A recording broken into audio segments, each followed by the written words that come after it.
Alright, so this week's episode, Stay Out of the Basement, and I actually like this one. I mean, I liked it a lot as a kid, but I actually still like it now. It actually holds up to the standard that I had for it back then.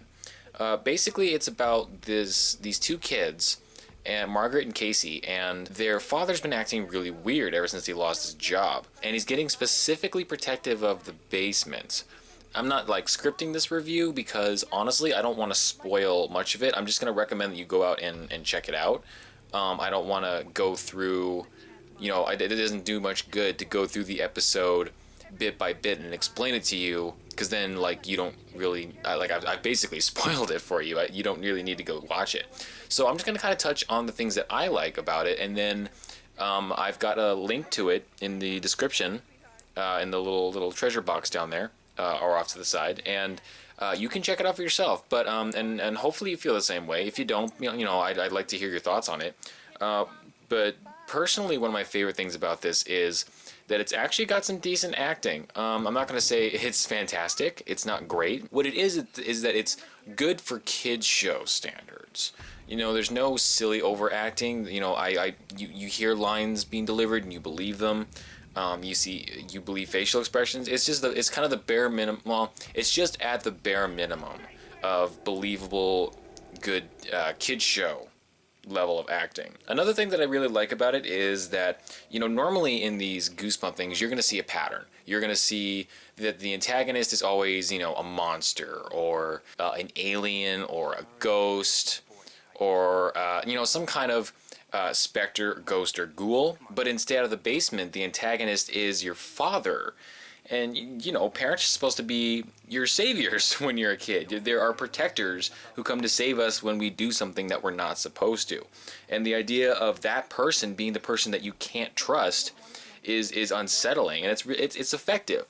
Another really great asset to this episode is that it's actually a two-parter. It's 2 episodes, 20 minutes each, and that gives it more time. It allows, there's more time at its disposal to build things up and to take its time and really let you breathe. There's no huge rush. That was one of the huge problems with Monster Blood, was that they were so rushed to get from point A to point B that they just completely glanced over huge, plot points that really could have been dived into more and expanded on, and that would have really helped the pacing. And that's kind of the case with Stay Out of the Basement, is that they had a 2-parter episode and they really utilized the time really, really well.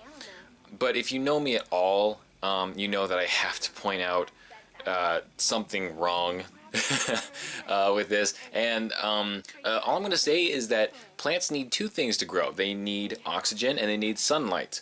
And those are 2 things that are really hard to come by in a basement.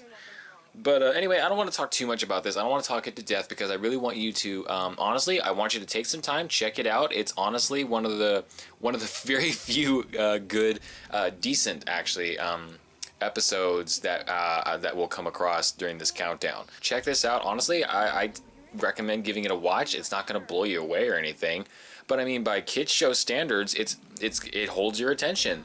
And considering some of the episodes that are coming up and how bad they are, like you being me and having just done like a marathon of these, I appreciate the good ones all the more, because the bad ones are so bad. But we'll get to that. My point is, I really liked this one. It's actually pretty damn good, and that's all I have to say about that.